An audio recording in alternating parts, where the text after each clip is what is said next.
and communicating with our vCenter, it's now our opportunity to begin to start to plan out the implementation of what we want to do with NSX. And that's what this video is all about. And let's just make sure you and I are both on the same sheet of music. These two ESXi hosts are two of our nested ESXi VMs.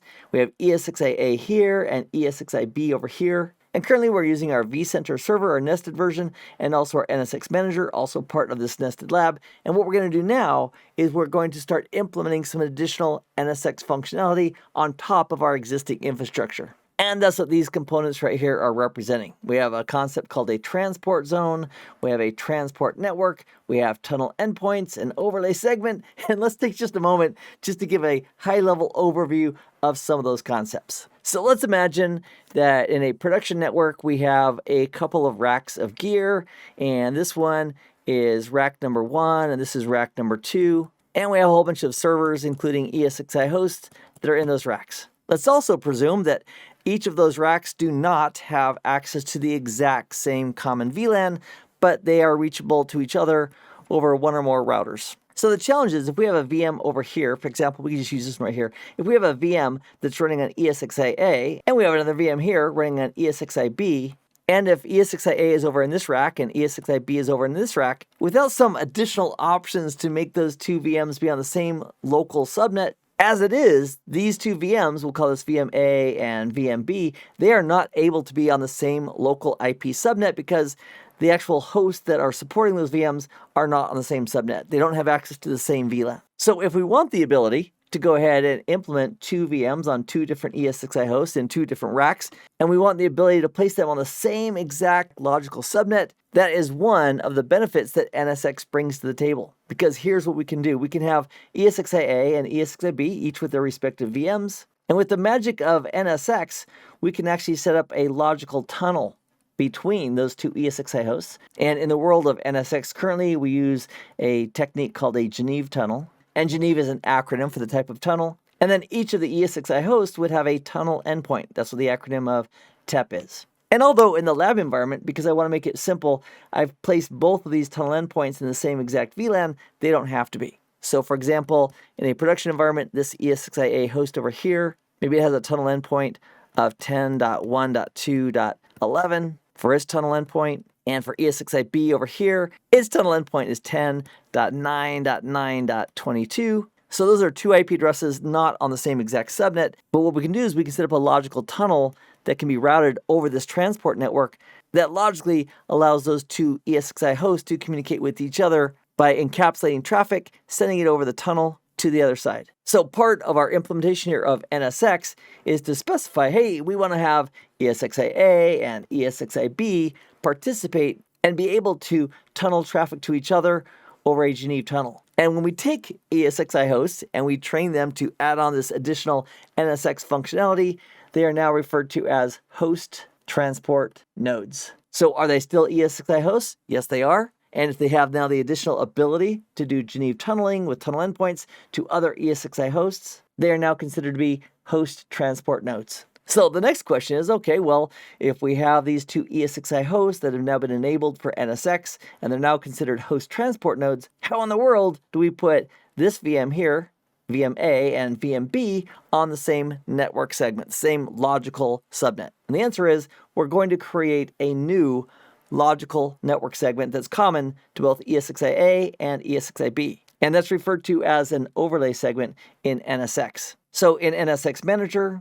once we have our ESXi host all set up and ready to go, in NSX Manager, we'd specify, hey, we want to create a new overlay segment. So we create the overlay segment in NSX. Each of the ESXi hosts, A and B, they both are aware of this overlay segment. We associate an IP address with it. For example, let's say 10.10.0.0 with a 24-bit mask. We can set up DHCP services to hand out IP addresses dynamically to clients who connect to that overlay segment. And then, once we do that, this host here may have the address of 10.10.0.151, and this host over here may have the address of 10.10.0.152. And if they need to communicate with each other, what these two ESXi hosts are going to do is they're going to take the traffic that's going between this VM A and VM B, they're going to encapsulate it, ship it over the tunnel to the other tunnel endpoint. who will then de-encapsulate it and then forward it to the client. So from the client's perspective, it just looks and feels like these two clients are on the 10.10.0 network, but behind the scenes, the two ESXi hosts are tunneling that traffic back and forth. And when they do that, they're using the transport network for that tunneling. So we can think of the transport network as the means of communication between the hosts. In this case, host A over here and host B over here. And the transport network that's supporting the tunnel would be forwarding that traffic back and forth over the routed network. So next, what is the concept of a transport zone? A transport zone simply controls how far an overlay segment can go. So if you have like 1,000 ESXi hosts that are all supporting NSX, and you only want like 50 or 20 or 10 of them to be able to support a specific overlay segment, we can go ahead and include specific hosts as part of a transport zone. For example, if we have another host like ESXi, let's call it ESXi-Z as in zebra, and that ESXi host enabled for NSX is not part of the same transport zone, that ESXi host will not have access or be involved with this overlay segment. So think of a transport zone as simply a way of controlling how far an overlay segment reaches or stretches across the enterprise. Now, this is a fairly high-level overview of one of the features of NSX.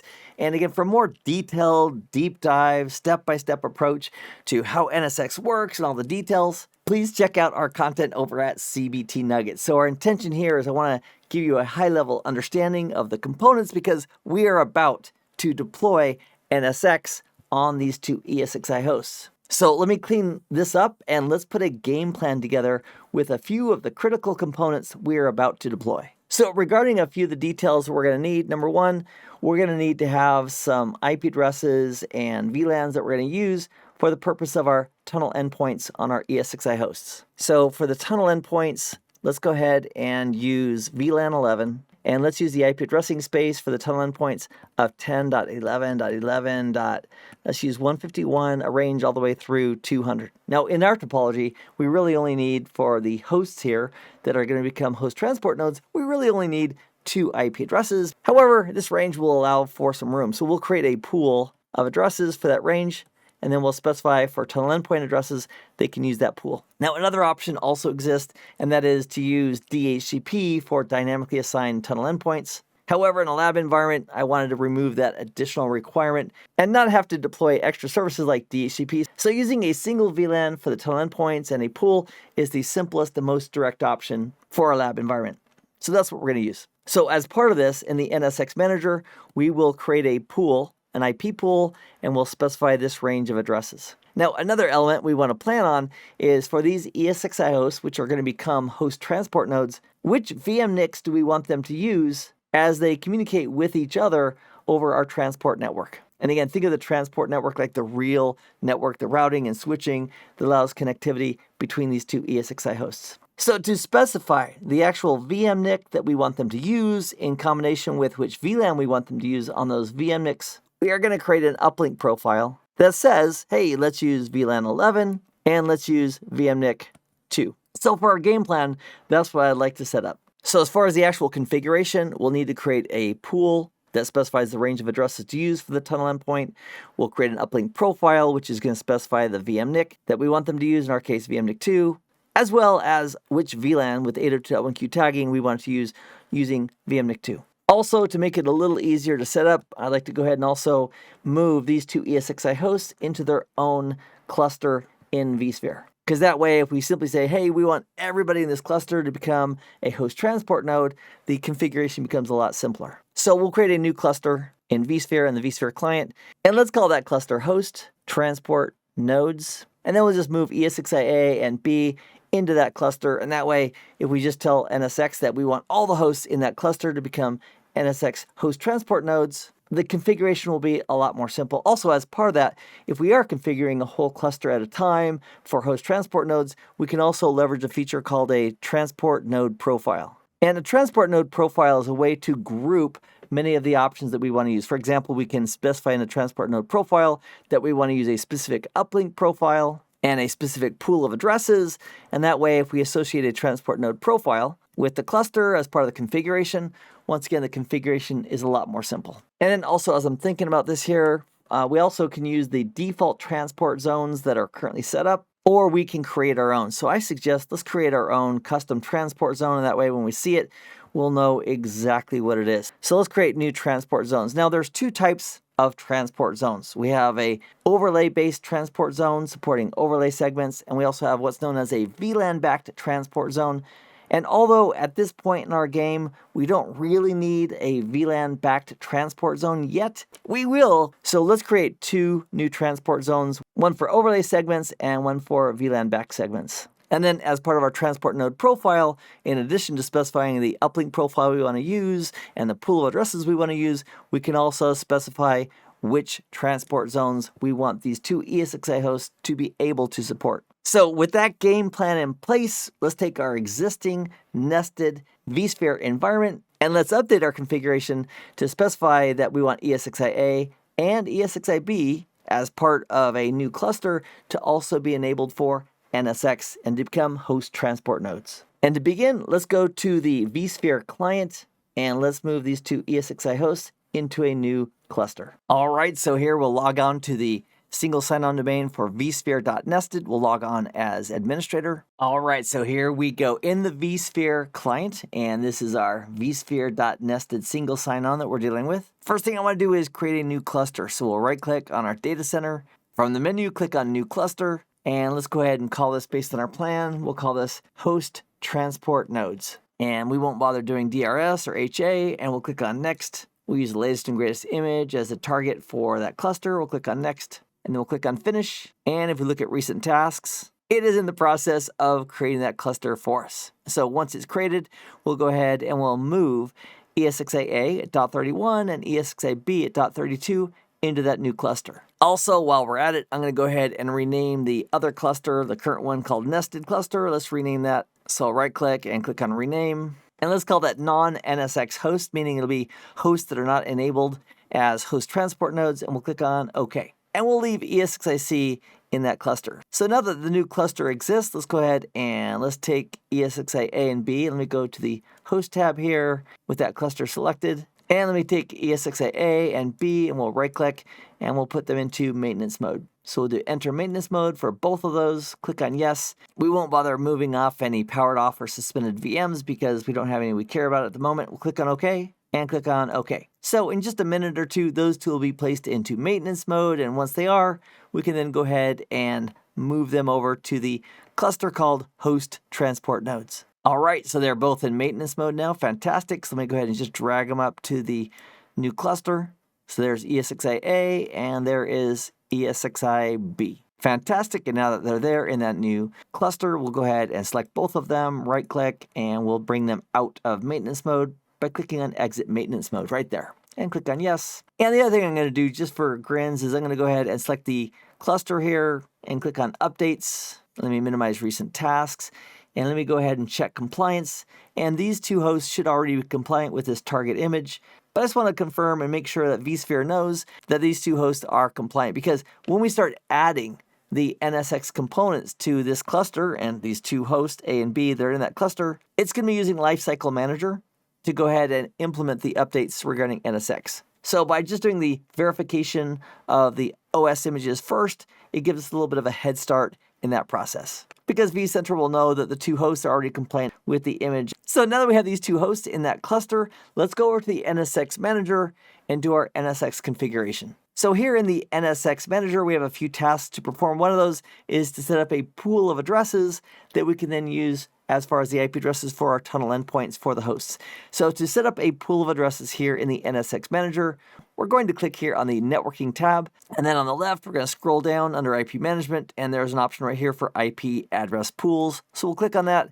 There are no pools by default, so we'll click on Add IP Address Pool, and we'll go ahead and name this pool for host TEPs. Again, TEP is the tunnel endpoint. And then we'll go ahead under subnets and click right here on set. And let's click on add subnet, and we'll set up a range. And based on our plan, we want to use 10.11.11.151 all the way through the range of 10.11.11.200. And it doesn't like that because I have a typo there. So let me go ahead and make sure the range is contiguous there. So we'll do a 10.11. I missed a 1. And now it's happy with that. Fantastic. Also, wherever there's an asterisk here, it implies that we have to supply a value. So I'm also going to specify what the network mask is for that range. So it'd be 10.11.11.0/24. And that's what it needs right there. Now, in a production environment, if we had multiple ESXi hosts and they were connecting from different subnets, we'd also want to supply a default gateway that they could use on the transport network for reaching other tunnel endpoints. However, in the lab environment, because I'm going to use VLAN 11 and everybody's going to be in that same common subnet of 10.11.11, I don't need to supply the additional information for gateway IP or DNS and so forth, because all the tunnel endpoints are going to be local on VLAN 11 and they're all going to be in this address space. So we'll click on Add, and now we have this pool, or almost. We need to click on Apply, and we're almost done. We'll click on Save, and now we have this pool. We expand it here and then click on Subnets. We have the range from 10.11.11.151 through 10.11.11.200. So if we specify as part of our configuration for our host transport nodes that we want to use a pool, and specifically this pool, they'll pull an address from this range for their tunnel endpoints. All right, so we'll close that, and let's take a look at our other tasks. So we currently have our pool set up. Fantastic. Next, let's go ahead and create an uplink profile in NSX that says, hey, we want to use VLAN 11 on the transport network, and we want to use VMNIC2 on the respective ESXi hosts. So we'll head back to the NSX Manager, and we'll create an uplink profile that says exactly that. So back at the NSX Manager, the way that we set up an uplink profile is to go to the System tab right here in the NSX Manager, and then on the left, we'd expand Fabric if it's not already expanded, and then under Fabric, there's an option right here for Profiles. So there are some default uplink profiles, but what we're going to do is we are going to go ahead and create our own. So with Profile selected, we'll click Add Profile. Let's name this Hosts-VLAN 11 VMNIC2. And the reason I'm going to name this that way is because when I see it, it'll remind me, without opening up the details of it, exactly what it's going to do. So this will be the name. So I'm going to go ahead and copy that. If we're using link aggregation with link aggregation control protocol, we could specify the lag we're going to use. In our case, I'm not using link aggregation, so we'll scroll down to teaming. And I'm going to use the default teaming, and specifically, it's just going to use one uplink. So you can have a uplink profile that uses multiple uplinks for a lab environment, because we really don't need the fault tolerance. I'm going to specify a specific uplink, and that's going to be VMNIC2. Now here in NSX, this is just the label, very similar to like having a label as part of an uplink with a distributed switch. Here for the active uplink, it's just a label that we will, in a second step, map to a specific uplink on a distributed switch. So for the actual name here, for the label, I'm going to use the same name as I have for the uplink profile itself. And once again, that way when I see it, I'll know, okay, this name of the uplink profile, which has this name for the active uplink, it'll remind me where to map it when I go to do that step. And then here in the uplink profile, it also wants to know which VLAN we're using. So I'm going to be using VLAN 11, so I'll put VLAN 11 right here. And because we're going to be using this uplink profile with our host transport nodes, our ESXi hosts, we don't need to bother putting in an MTU. It'll just go ahead and use the MTU associated with the distributed switch. So we'll click on Add. So I'm going to click here on Columns, and let me clean this up just a little bit by removing the ID column. So for this uplink profile, when we use it, it's going to be using VLAN 11. So when we go to map this on the ESXi host, we'll map it to VMNIC2. So now that we have our uplink profile configured, let's go back to our tasks and see what's next. All right, so we have our uplink profile. We have our cluster created. So next, let's create our own transport zone instead of using the default. So this green rectangle here represents the transport zone that we're going to have ESXi-A and ESXi-B participate in. So if we create an overlay segment and we associate it with a specific transport zone, as long as ESXi-A and ESXi-B are both participating in that transport zone, that new overlay segment, once we create it, will be available to both of them. And then on either of the ESXi hosts, we could take VMs and logically connect them, very similar to a port group, to the NSX overlay segment. So with that said, let's go back to the NSX Manager and let's create a couple of new custom transport zones, one for overlay segments and one for VLAN back segments. And again, the VLAN back segments we'll be using in a future video. But if we set it up now, we'll have it available when we need it. So back at the NSX Manager, if we want to create a transport zone, we simply go to System at the top, and then on the left under Fabric, we'd go down to Transport Zones right there. Here are a couple of defaults. In fact, we could just rename the defaults. Let's do that. We'll click on the three dots, click on Edit, and this is an overlay transport zone. So let's call this nested overlay TZ, and the type is overlay. We'll click on save. And if we didn't want to rename the existing default transport zones, we could just click here to add our own. So I just want to have the two that we're going to be using, and so here's the nested overlay transport zone for overlay segments, and let's also go ahead and rename the default for the VLAN backed transport zone. So we'll click on the three dots, edit it, and we'll call that nested VLAN TZ, and it's type VLAN, fantastic, and we're not going to put any restrictions as far as which VLANs can be used, and we'll click on save. So now if we collapse those, we have only two transport zones, one for overlay segments, one for VLAN back segments, and we'll train our two ESXi hosts that they should be able to support both. All right, so we have our pool of addresses set up. In our uplink profile, it refers to which VLAN we want to use and also which VMNIC we're going to use. We renamed the two transport zones, so they'll be super easy to identify. And prior to including these two ESXi hosts in this cluster and making them host transport nodes, we also need to identify a couple additional points. And one of the questions we need to answer is which virtual distributed switch that's already existing inside of vSphere do we want to use? Now currently, I believe we only have one. We have one distributed switch that we've created in vSphere. So what we're going to do as part of our deployment, we're going to train NSX that as we start creating these additional overlay segments, those are going to be associated with our virtual distributed switch. And at the end of the day, once we start creating overlay segments, they kind of look and feel like a distributed switch port group. And that allows us to then go ahead and simply connect VMs to that overlay segment, because from a VM perspective and a configuration perspective, they simply look like a port group, except they have a little N next to them to represent that those port groups are really NSX overlay segments.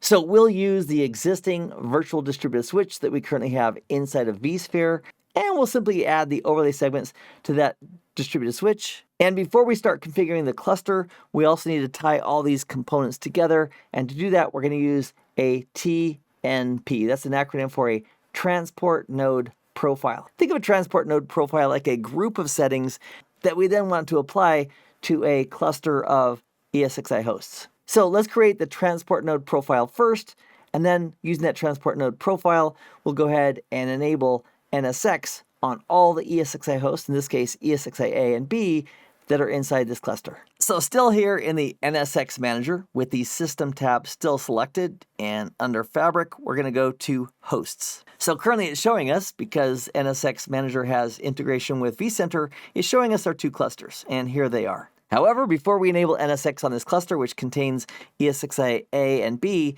we first need to create a transport node profile, which has all the settings, including things like which uplink profile should we use, and which virtual distributed switch should we use, and so forth. So with transport node profile selected, we'll click right here to add a new transport node profile. So I'm going to name this TNP, transport node profile, for our hosts. And then the next question is, okay, which virtual distributed switch do you want to use in conjunction with NSX? So we'll click here on Set, we'll click on Add Host Switch, and then from the dropdown for vCenter, we're going to go ahead and select the vCenter that the NSX Manager is already integrated with. That's why it's showing up here in this dropdown. And then furthermore, based on that vCenter, which distributed switch do you want to use? Now, we only have one distributed switch in vCenter, and that is the nested VDS, so we're going to select that one. And that nested VDS, just as a reminder, has 4 uplinks associated with it, which map out to 0, 1, 2, and 3 on our ESXi hosts. And just to confirm that for a moment, let's head over to the vSphere client.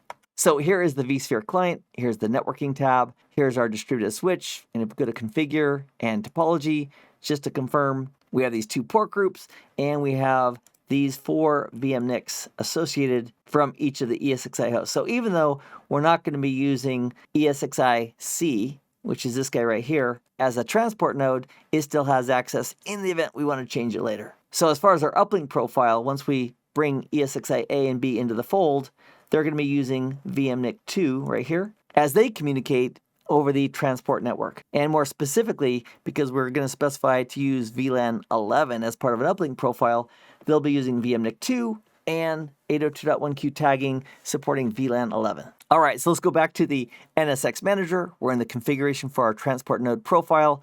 So there's our vCenter. There's the distributed switch that we just took a look at. And here it's asking us which transport zones do you want to have any hosts that are configured using this transport node profile. which transport nodes do you want them to support? So we want them to support at least the nested overlay transport zone for overlay segments. However, as we go further into the weeds, we also may need VLAN-backed segments as well, so we can just add that right here. We'll go ahead and click on Show All, and there is our nested VLAN transport zone as well. So now these hosts can support both. And that'll become important if you're going to do things like the NSX application platform. And if you're just doing basic routing and switching and microsegmentation, you can probably get away with just the overlay. But I'm going to do it now just as a precursor so that we don't forget it later. So the next question it's asking about over here is, what is the uplink profile you want to use as part of this transport node profile? So we'll use the drop down here, and we'll choose the uplink profile that we created a few minutes ago. And that's this one right here. Now, if you hadn't already created it, we could use the 3 dots right here, and that'll give us the option for creating a new profile, and that way you don't have to leave the whole wizard. So because we already created it, we'll simply select it here.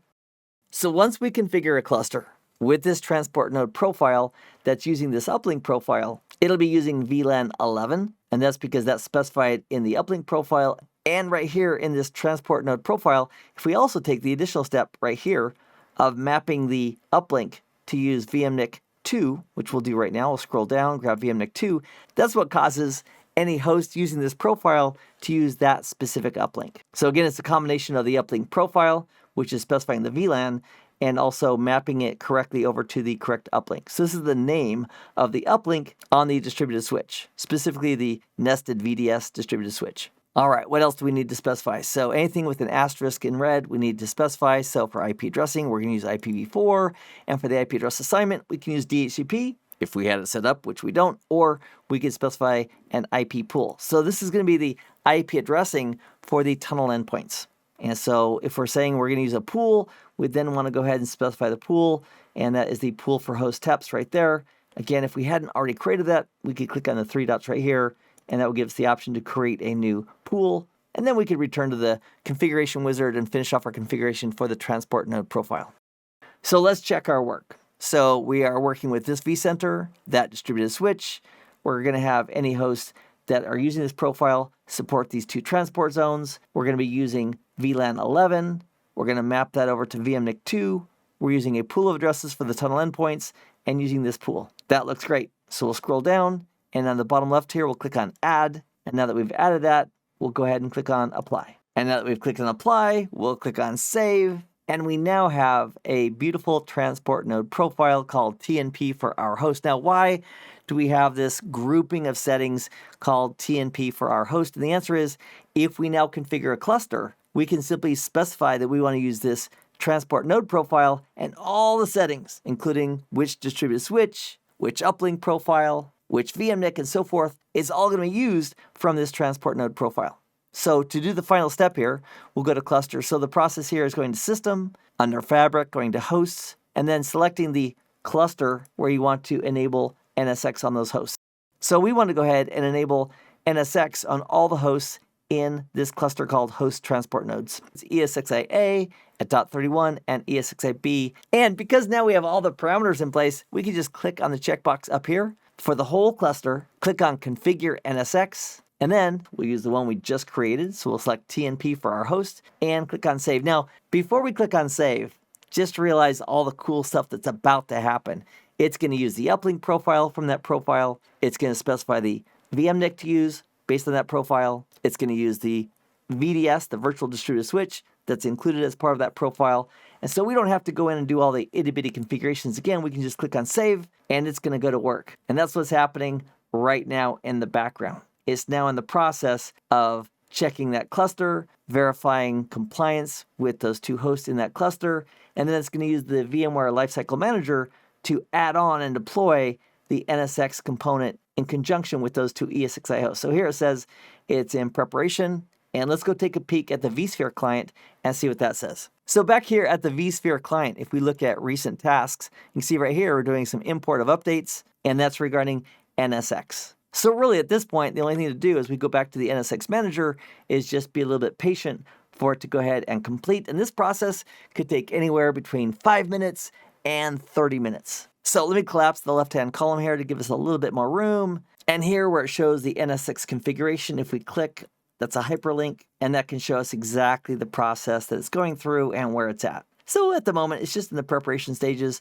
and then it'll move to the lifecycle manager and continue on until the configuration is complete. And effectively, those two ESXi hosts will become host transport nodes. They'll have an additional IP address for a tunnel endpoint, and they'll also have a new VM kernel adapter that's associated with that tunnel endpoint. So if we went back to the vSphere client for a moment here, and we went to the host and clusters view, and we took a look at, let's go look at ESXi-A, and we'll go to configure, and we'll go under networking. Let's go to VM kernel adapters. You'll notice right now, it just has two VM kernel adapters. One is for management, the other is for vMotion. But when the NSX manager is all done deploying the NSX components here on ESXi-A, it's going to have some new VM kernel adapters, including one with the tunnel endpoint address that it got from the pool. And we'll simply give NSX Manager the time it needs to go ahead and complete the deployment of NSX on these two ESXi hosts. All right, so now it's showing it 6% done, and again, that may take several minutes to complete. So once it's done, we should have right here in this TEP for tunnel endpoint IP address, it should show the IP address that each of the hosts is now going to be using